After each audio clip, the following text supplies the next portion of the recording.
On a rainy night along an empty road outside Denver, a man in a pickup truck spotted flickering police lights ahead. He pulled over, stepped out into the downpour, and froze. A female officer, a black woman with natural hair soaked and plastered to her face, lay motionless beside her crashed patrol car.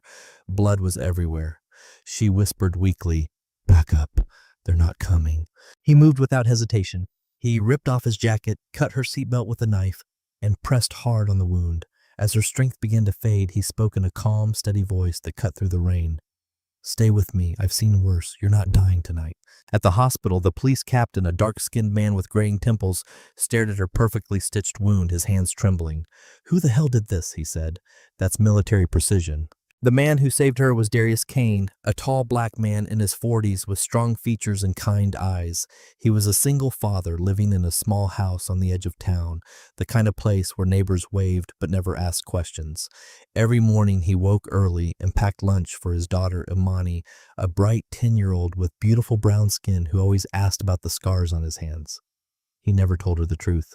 The truth was complicated. Darius had once been a combat medic in special forces, the kind of soldier sent when things went wrong in places that didn't exist on any map. He had saved lives under fire, stitched wounds in the dark, and kept men breathing when death was already reaching for them. But that was before the explosion that killed his wife Amara during what should have been a routine traffic stop. Before he realized the drug cartel operating in Redwood County was the same one he had faced overseas. Before he walked away from everything, now he drove a delivery truck, hauling supplies to rural stores, and raised Imani alone. On his wrist he wore a simple black rubber bracelet. Faded letters were carved into it, "Never leave a fallen." One evening after finishing his last delivery, rain hammered the windshield as he drove the dark forest road. Most people avoided this route at night. Darius didn't mind the silence, and then he saw it, flashing red and blue lights barely visible through the rain. A patrol car lay overturned, smoke rising from the hood. Every instinct told him to call 911 and keep driving. Don't get involved. You're not that person anymore. But he stopped. He always stopped. He grabbed a flashlight and stepped into the rain. The wreckage was worse up close. The car had flipped at least twice. Broken glass was everywhere. The driver's door was crushed. Inside, slumped against the steering wheel, was a young black woman in police uniform. Her badge caught the light, Officer Nia Ellis. She had recently joined the force and had been following a lead on the cartel alone that night. A big mistake. Her eyes fluttered open. Blood ran down her dark skin. Her vest was torn, a deep laceration across her abdomen. She tried to speak, barely a whisper. "Backup called them 20 minutes ago." Darius checked her pulse, weak. Her breathing was shallow. She was losing blood fast. He pulled out his phone. No signal. The forest blocked everything. Nia grabbed his arm. Her grip was surprisingly strong. "If you run, they'll find you too. They're watching." He looked at her, truly looked at her. He saw the fear, the pain, the resignation. He saw his wife. Not the same face, but the same uniform, the same situation, the same life slipping away. He took a breath. "Then I guess we both fight." He ran back to his truck. Hidden under a tarp in the back was an old military-grade medical kit. He had kept it without knowing why, maybe for this moment. He returned to the car. Nia's eyes were closing. "Hey, stay with me. What's your name?" "Nia." "Okay, Nia, I'm Darius. I'm going to get you out of here, but you need to stay awake. Talk to me. Tell me why you became a cop." She tried to smile through the pain, wanted to make a difference. "Good reason." He assessed the damage. The wound needed immediate pressure. The car could explode any second. The smell of gasoline was thick in the air. He made a decision. It was time to be that person again. He worked fast. First, he cut her seatbelt with his tactical knife. The blade was old but sharp. Muscle memory took over. His hands didn't shake. Nia groaned as he shifted her weight. The wound was worse than he thought, deep, possibly with internal bleeding. "This is gonna hurt," he said. "Everything already hurts." Fair point. From the kit, he pulled hemostatic gauze, a trauma bandage, and surgical clamps, tools he hadn't touched in years. They felt familiar in his hands. He packed the wound. Nia screamed. He didn't stop. He couldn't stop. If he stopped, she would die. "Talk to me, Nia. Who did this to you?" Through gritted teeth, she answered, "I was following a suspect. Cartel. Possible connection. They ran me off the road." Darius's jaw tightened. The cartel. Always the cartel. "How many?" "2 vehicles, maybe 6 men. They left me here. They think I'm already dead." "Let's keep it that way." He wrapped the trauma bandage tight. It was a field dressing, not pretty, but effective. The bleeding slowed. Her breathing stabilized slightly. But they were not safe yet. The gas smell was stronger now. The car was leaking fuel. One spark, and they would both be gone. Can you move, Buzz? He asked. I don't know. You're going to have to try. On three. 1, 2, 3. He lifted her. She was light, too light. Adrenaline helped. He carried her away from the wreck, 20 feet, 30, 50. Behind them, the patrol car's engine sparked. Get down! He threw himself over her as the car exploded. The fireball lit up the forest. Heat washed over them. Metal shrapnel whistled overhead. For a moment, everything was fire and noise, then silence. Just the rain and the crackling flames. Nia looked up at him, his face lit by the burning wreckage. You're insane. I get that a lot. He checked her wound again, still holding. Good. He pulled out his phone, still no signal. They were too deep in the forest. We need to get you to the road. An ambulance won't find us here. I can't walk. I know, I'll carry you. He lifted her into a fireman's carry. She was dead weight now, shock setting in. He needed to move fast. The road was half a mile away, uphill in the rain, with a dying woman on his shoulders. He had done worse. Every step was agony, not for him, but for her. Each movement jostled the wound. Naya winced, but didn't complain. Tell me about your daughter, she said weakly. What? Your jacket has a drawing in the pocket from Imani. He almost smiled. Of course she had noticed. Even half dead, she was still a cop. She's 10, smart, too smart. Keeps asking why I won't teach her how to stitch. Why won't you? Because I don't want her to need that skill. Nia went quiet for a moment. Then your wife, was she a cop? His step faltered for just a second. How did you know? The way you looked at me, like you've seen this before. She died years earlier, same kind of setup, cartel ambush. I'm sorry. Don't be sorry, just stay alive, that's all I ask. They reached the road. Darius laid her down gently and flagged down a passing truck. The driver, an older black man, took one look and called 911. Soon, sirens wailed and flashing lights appeared, an ambulance and 3 police cars. Paramedics rushed to Nia. They cut open her uniform, saw the wound, saw the field dressing. One of them, a veteran EMT named Rivera, a Latino man with graying hair, stared at the stitching. Who did this? The other paramedic shook his head. This is military trauma care. Whoever did this saved her life. She would have bled out in minutes without it. Police officers surrounded Darius. Questions flew. What's your name? Darius Kane. Did you see who did this? No, I just found her. You a doctor? No. Then how the hell did you? I used to be a medic a long time ago. The police captain arrived. Captain Victor Lang, a distinguished black man with silver hair and a commanding presence, a 30-year veteran. He looked at Naya being loaded into the ambulance, then at Darius, then at the exploded patrol car in the distance. You carried her half a mile, more or less, through a potential crime scene. She was dying, didn't have time to worry about evidence. Captain Lang studied him. He saw the old scars, the calm demeanor, the way Darius stood like someone who had been in combat. What's your full name? Darius Kane. You military? Darius hesitated. Well, was, not anymore. What branch? Does it matter? It does to me. Darius met his eyes. Special Forces combat medic, honorably discharged years ago. Captain Lang nodded slowly as if pieces were clicking into place. We're going to need a statement. Right now I need to get home to my daughter. Darius turned to leave. Captain Lang called after him. Mr. Kane, thank you. You saved one of ours tonight. Darius paused but didn't turn around. Just did what anyone should do. He walked to his truck. As he opened the door, he noticed something missing from his wrist. The bracelet was gone. It must have fallen off during the rescue. He looked back at the ambulance. Nia was being loaded inside, still conscious, looking at him. Their eyes met across the distance. She raised one hand weakly. Wrapped around her wrist was his black bracelet. Never leave a fallen. Darius nodded once, then drove away into the night. In the days that followed, Nia Ellis woke in Redwood Memorial Hospital. White walls, beeping machines, pain medication moving through her veins.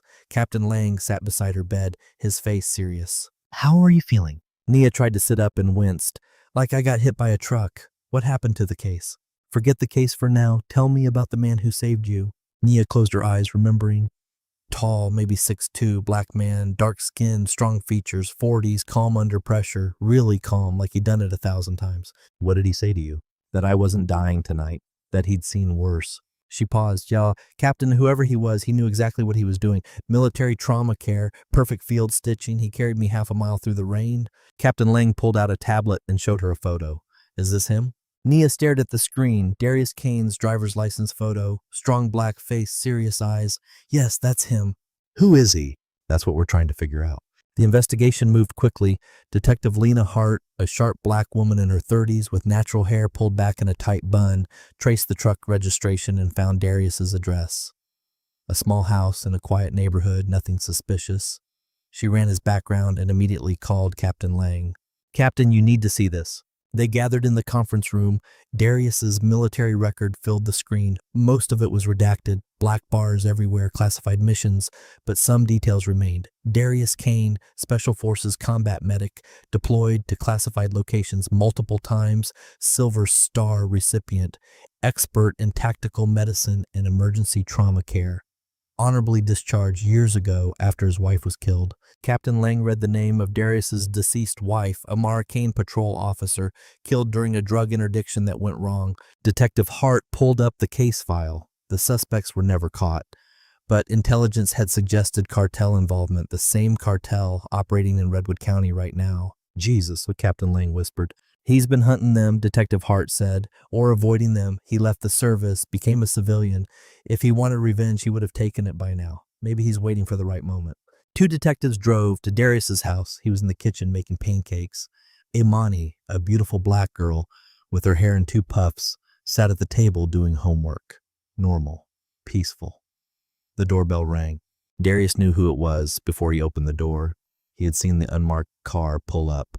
"Mr. Kane, I'm Detective Hart. This is Detective Park. We'd like to ask you some questions about the other night." "I already gave a statement." "We have some follow-up questions. May we come in?" Darius glanced back at Imani. She was watching, curious. "Give me a minute."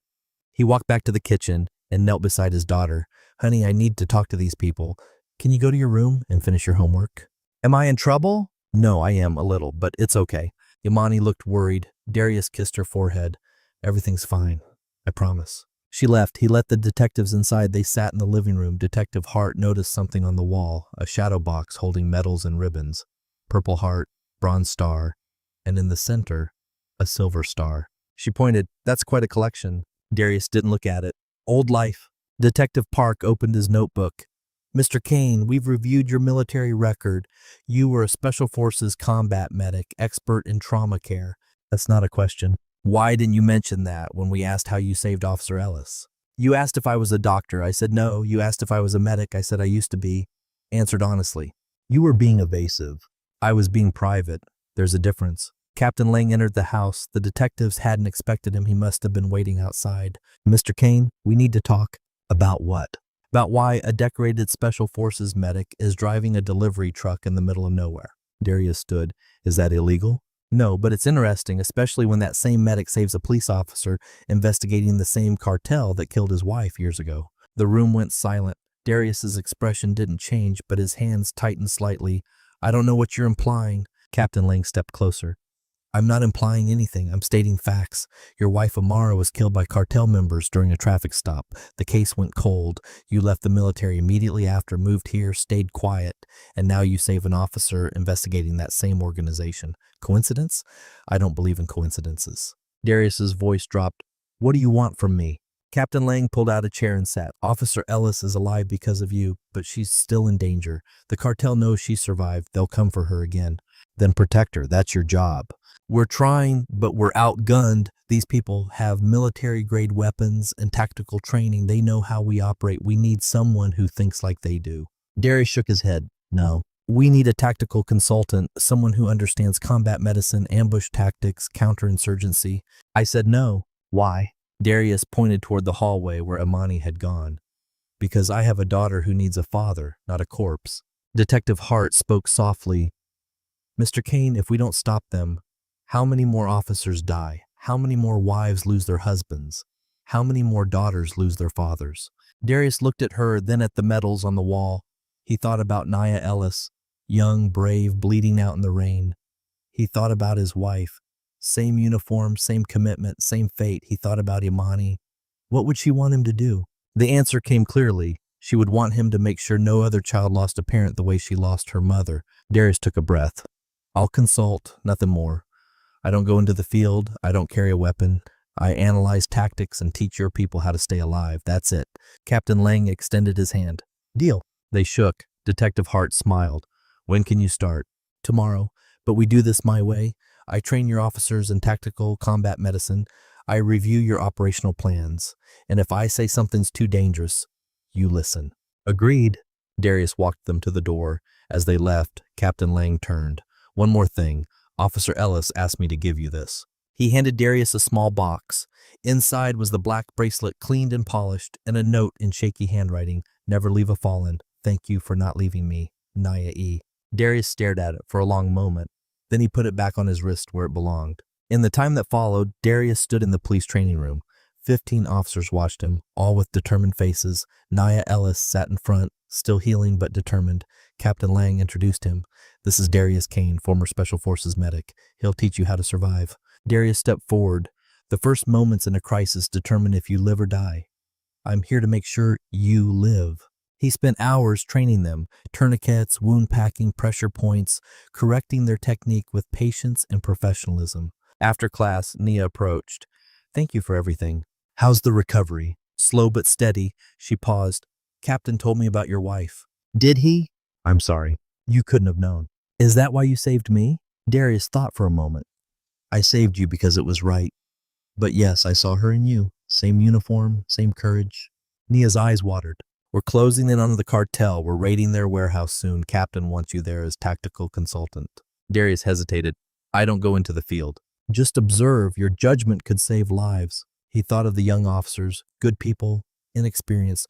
"Fine, but I stay in the command vehicle." "Deal." On the day of the raid, at dawn, 20 officers surrounded a warehouse.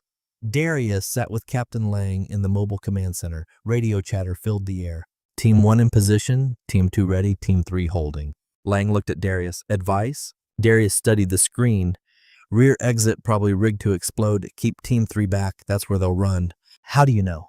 "Because it's what I would do." The raid began. Flashbangs, shouting, chaos. Inside, 6 cartel members were surrounded, outgunned.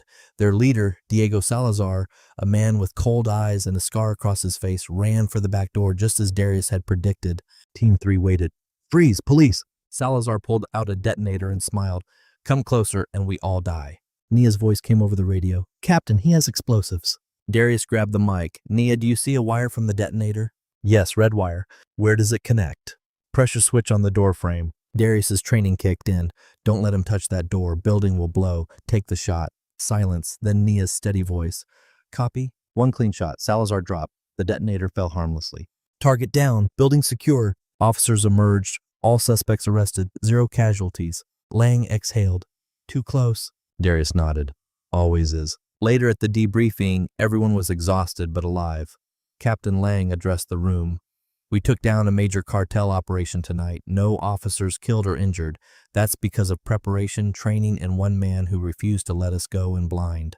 He looked at Darius. "Darius Kane reminded us why we wear this badge. To protect, to serve, to never leave a fallen." Applause filled the room. Officers who had once doubted him now stood and saluted. Respect earned. Nia approached with something in her hands. "Darius, your silver star.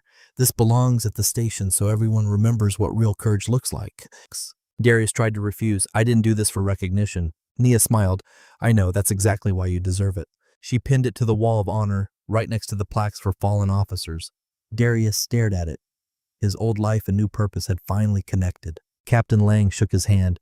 "You saved my officer, then you saved my team. We owe you everything." Darius looked around the room at the young, grateful, alive faces. "You don't owe me anything. Just promise me one thing." "What's that?" "Go home safe to your families every single night." Lang nodded. "That's a promise." As Darius left the station, officers lined up, forming a corridor of respect. Each one nodded as he passed. Nia walked him out. "You changed everything here. You know that, right?" Darius looked back at the station. Lights on, officers inside, safe. "No, I just reminded them what they already knew." He got in his truck and drove home to Imani, to peace, to purpose, the hero who never wanted to be one. In the time after, Darius stood in front of a small classroom. 20 civilians sat before him. Nurses, teachers, truck drivers, ordinary people who wanted to learn emergency medical care. The sign above the door read, "Kane First Response Training," because everyone should know how to save a life. Imani sat in the back row, watching her father teach, pride in her eyes, her natural hair pulled back in a ponytail. Darius demonstrated CPR on a dummy. Most people freeze in emergencies, that's normal. But if you know what to do, you can override that fear. Muscle memory takes over. A student, a young black woman, raised her hand. What if we make a mistake? Darius smiled. Then you make a mistake, but doing something is always better than doing nothing. I've made plenty of mistakes. People still lived. After class, Nia entered. She wasn't in uniform, civilian clothes. She had recently made detective. Hey, stranger. Darius looked up. Detective Ellis, congratulations on the promotion. Thanks. Couldn't have done it without you. They walked outside as the sun was setting, golden light across the parking lot. Nia handed him a folder. Thought you'd want to see this. We closed your wife's case. DNA evidence finally came through. 3 arrests, all connected to the cartel. Darius opened the folder and saw the mugshots. The men who had killed Amara. He felt nothing, no anger, no satisfaction, just closure. Thank you, it doesn't bring her back. No, but it means she didn't die for nothing. They stood in comfortable silence. Then Nia asked, you ever think about coming back full-time, consulting with the department? Darius shook his head. This is where I belong, teaching civilians, giving them skills they hopefully never need. It's quieter, simpler, less dangerous. That too. Imani walked out, saw Nia and waved. Hi, Nia.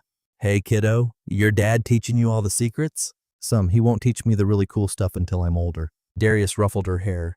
Because the really cool stuff is also the really scary stuff. They watched Imani get in the truck. Nia turned to Darius. You know what I realized? You never stop being a soldier. You just change your mission. Darius considered this. Maybe. Or maybe I finally figured out what I was fighting for all along. What's that? Not glory, not revenge, just making sure good people get to go home to their families. Nia nodded, understanding. She hugged him briefly. The world needs more people like you.